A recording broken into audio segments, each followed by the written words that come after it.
Assalamualaikum warahmatullahi wabarakatuh. Selamat sore Tribuners. Kali ini spesial, kita akan berbincang dengan Gubernur Provinsi Kalimantan Utara dalam rangka HUT Kaltara yang ke-10.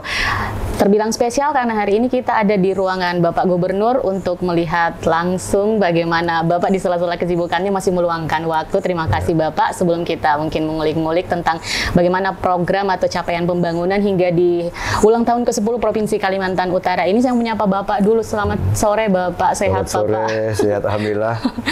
Saya masih diberikan kekuatan, kesehatan untuk bisa memimpin Kaltara ini. Iya, Pak.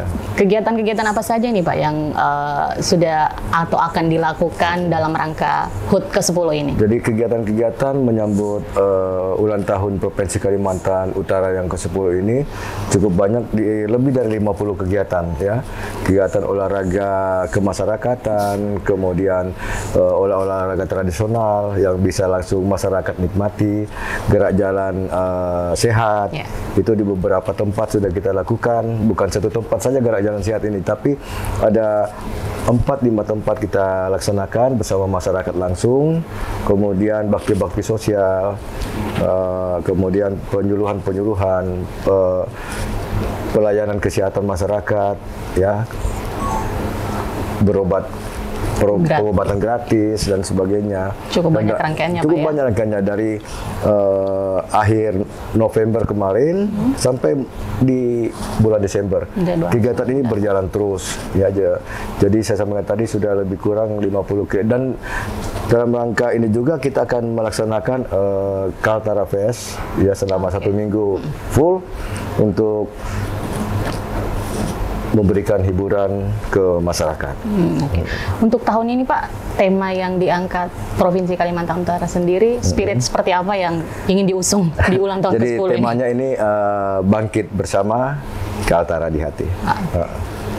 Itu spirit apa yang ingin ditonjolkan Pak? Yang kita ingin tonjolkan dalam kegiatan ini, bagaimana kita melakukan kegiatan bersama langsung dengan masyarakat, kemudian membangkitkan semua sektor-sektor usaha, ya, sektor-sektor usaha terutama UMKM, kemudian termasuk di dalamnya itu bagaimana Batik Kaltara ini bisa kita lebih gaungkan lagi, kemudian masalah yang berhubungan dengan kearifan-kearifan lokal, ya kita selalu mengangkat itu.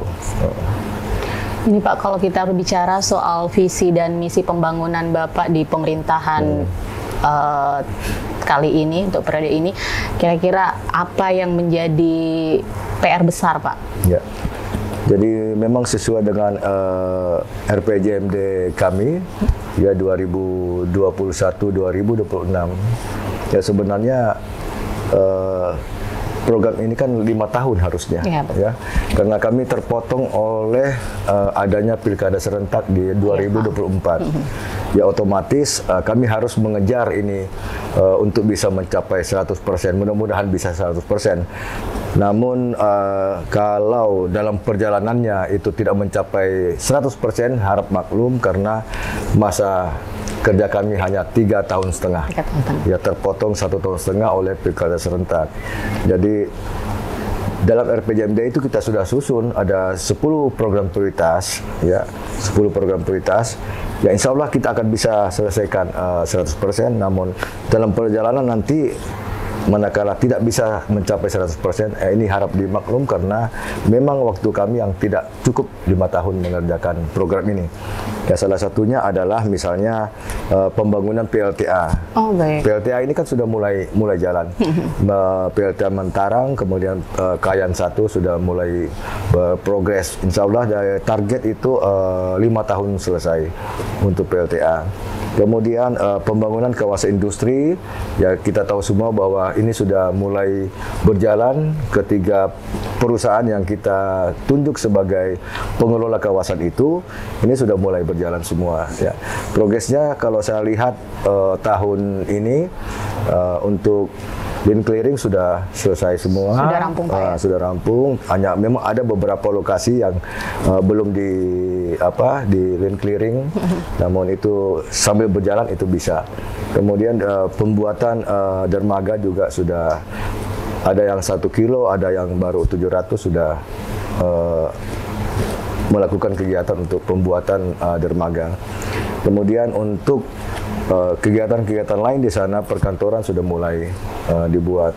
Kemudian juga ada beberapa tenaga-tenaga ahli yang datang dari perusahaan yang mendatangkan untuk tenaga ahli yang memang kita belum mampu ke situ. Di hiring langsung ya, dari China sudah datang. Jadi insya Allah nanti bulan Januari Bapak Presiden akan meninjau lagi bagaimana proses progres yang sudah dilakukan di kawasan KIPI ini, gitu. Kemudian masalah penguatan ketahanan pangan kita juga sudah bekerja sama dengan beberapa perusahaan untuk bagaimana mereka bisa berinvestasi di sini untuk menunjang ketahanan pangan yang ada di Kalimantan Utara. Bahkan insya Allah kita bisa untuk mensupport ke daerah lain nanti. Nah Pak, ini lanjutannya ini kan kita masih dalam suasana bisa dikatakan pandemi Pak ya. Nah dari pandemi COVID itu sendiri kira-kira program pembangunan di sektor apa yang cukup terimbas dan mungkin sampai hari ini belum bisa dilakukan atau belum terlihat progresnya sama sekali atau seperti apa Pak? Kalau walaupun situasi pandemi, tapi untuk progres pembangunan tetap jalan, walaupun tidak belum selesai, ya. Tapi kita upayakan, misalnya pembangunan anggota gedung DPRD, kita upayakan 2023 sudah selesai. Kemudian kantor-kantor lain juga kita usahakan di 2023 juga sudah tuntas. Yang sudah kami monitor adanya pembangunan di sini adalah BPKP, TVRI tahun ini selesai. Kemudian BPS juga sudah pemancangan, dan beberapa kantor vertikal juga insya Allah sudah mulai menggeliat melakukan pembangunan di Kaltara, termasuk nanti insya Allah rumah jabatan ya. Karena rumah jabatan ini harus prioritas. Ya, masa gubernur, wakil gubernur nggak punya rumah kan? Gitu. Jadi ini saya prioritaskan nanti insya Allah tahun 2023. Gitu. Ada program mungkin Pak yang terpaksa di-cancel Pak? Atau gimana? Yang di-cancel selama pandemi tidak ada yang tercancel. Hanya memang dikurangi misalnya anggarannya ini 15 miliar, kita refocusing 5 miliar, 10 miliar yang jalan. Tapi tetap berjalan. Ya, Pak ya. Itu termasuk pembuatan jalan arteri di Sebatik, kemudian di Nunukan, kemudian di beberapa kabupaten yang kita lakukan itu sudah tetap berjalan, namun tidak tuntas. Artinya karena ada refokusi anggaran tadi. Tetapi yang kemarin refokusi anggaran kita sudah tutupi di tahun 2022 dan alhamdulillah sudah selesai juga. Pak, kalau menyinggung di internal birokrasi sendiri Pak, ini kira-kira bagaimana dari Provinsi Kaltara sendiri, khususnya di kepemimpinan Bapak Zainal ini untuk memperbaiki sumber daya manusia yang ada di internal birokrasi? Kabarnya ada mutasi besar-besaran atau gimana? Kalau mutasi besar-besaran tidak ada. Ya, hanya yang tahun 2021 itu eselon 2. Ya, eselon 2 memang kan kita ada beberapa pergantian, itu kita sudah lakukan sesuai prosedur. Oh, berarti sudah ada pembenahan struktural birokrasi itu Pak ya? Betul, artinya kita melalui seleksi terbuka. Jadi dari daerah manapun yang mau ikut seleksi silakan, kita tidak menutup itu. Dan kita juga memilih 3 yang terbaik lah dari hasil seleksi itu. Artinya kalau misalnya pesertanya di situ hanya 2, ya kalau itu hanya 1 yang memenuhi syarat, yang 1 yang kita ambil.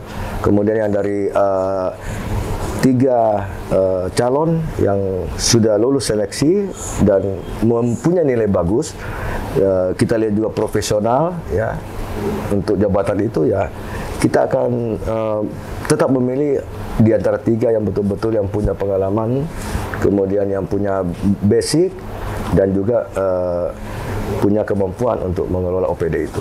Tapi bagaimana kemudian menghindari, ini kan kita bicara soal like dan dislike-nya Pak, itu tidak bisa kita hindari. Bagaimana keterbukaan dalam fit and proper test-nya itu sendiri Pak? Untuk menghindar dari sisi lelang jabatan misalnya, untuk menghindari adanya anggapan suka dan tidak suka. Jadi kalau suka tidak suka itu saya tidak pernah lakukan itu. Saya suka orang yang profesional dan mau bekerja. Itu artinya dalam seleksi ini betul-betul kita lakukan sesuai aturan yang berlaku ya.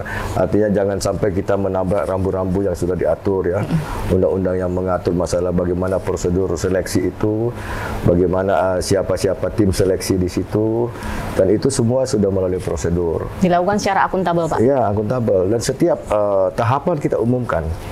Setiap tahapan, misalnya tahapan administrasi, kita umumkan bahwa yang lulus ini. Kemudian tahapan wawancara, tahapan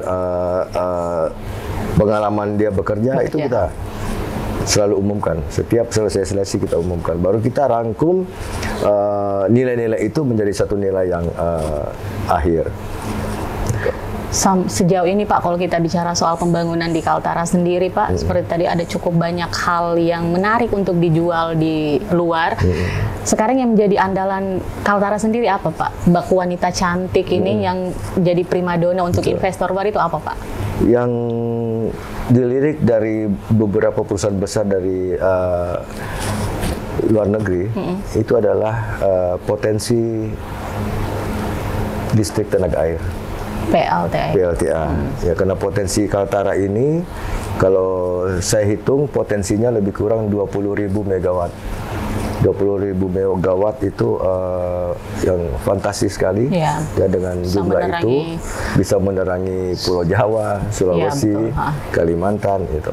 Dan inilah yang banyak dilirik. Tapi kan kita harus melihat juga, jangan sampai sungai ini sudah ada memiliki izin kemudian kita tawarkan ke orang lain, nggak boleh. Ya, nggak boleh. Artinya kalau sudah ada yang memiliki izin, kita nggak boleh. Kita carikan lagi alternatif lain di sungai ini yang belum ada yang memiliki izin. Ini yang kita tawarkan. Itu walaupun potensinya misalnya hanya 250 megawatt, yang penting ada potensi itu. Untuk bersama-sama bagaimana potensi-potensi yang ada di Kaltara ini semua bisa kita akomodir, kita bisa menjual ke pemilik-pemilik modal. Ada penjajakan Pak dari investor baru sejauh ini? Sudah banyak yang mau datang ke sini untuk menjajaki itu. Saya bilang silahkan datang ke Kaltara, kami akan mempermudah proses perizinan, kami akan mempercepat proses perizinan sehingga kalian bisa membawa uang ke Kaltara untuk membangun bersama-sama di Kaltara. Kalau proyek KIPI Pak sejauh ini perkembangannya seperti apa Pak? Proyek KIPI sudah berjalan lebih kurang kalau saya lihat dengan persentase ya sudah 10% sudah jalan. Sudah ya. Yang rencananya Pak Jokowi mau datang di Januari itu Pak? Iya. Januari nanti Januari. Ya Pak, untuk dan nanti sana kan fasilitas-fasilitas semua harus mereka siapkan gitu. Mereka siapkan artinya di situ harus ada rumah sakit, di situ ada hotel, di situ ada pusat perbelanjaan. Itu harus ada karena banyaknya kegiatan, banyaknya pertambahan manusia di sana nanti ya. Itu pasti akan didukung oleh fasilitas-fasilitas pendukung lainnya. Penyerapan tenaga kerja lokal gimana Pak? Jangan sampai kita cuma ngambil dari luar. Itu prioritas saya. Saya sampaikan kepada 3 perusahaan yang kita tunjuk supaya harus berdayakan yang masyarakat lokal. Termasuk perusahaan-perusahaan lokal juga harus diberdayakan. Misalnya kemarin saya sampaikan kalau hanya masalah land clearing tidak usah orang luar datang ke sini untuk melakukan kegiatan itu. Cukup perusahaan-perusahaan lokal yang bisa mengerjakan itu. Kalau alat-alat berat mereka juga punya semua. Iya betul. Gitu. Kalau untuk sektor pelayanan publik sendiri Pak, misalnya kesehatan, pendidikan, dan yang jadi perhatian kalau untuk Kaltara ini kan perbatasan Pak. Itu seperti apa kalau? Ya perbatasan tetap menjadi perhatian kita. Sektor publik. Ya sektor misalnya kesehatan di sana kita sudah buat rumah sakit Pratama juga ada. Ya sudah berjalan. Itu ada di wilayah Krayan. Dan peralatan sarana-sarana prasarana di rumah sakit juga sudah dilengkapi oleh pemerintah. Kemudian juga sekarang ini kita memberikan sertifikat gratis kepada masyarakat perbatasan. Ya, jadi masyarakat perbatasan yang lahannya belum disertifikatkan, kita untuk dilakukan pendataan, kemudian nanti kita lakukan penyerahan sertifikat gratis. Insya Allah nanti setelah upacara kita akan lakukan perwakilan masyarakat perbatasan menerima sertifikat tersebut. Sertifikat ya sama dengan progres kita bagaimana mensertifikatkan masalah tambak-tambak masyarakat yang belum sertifikat.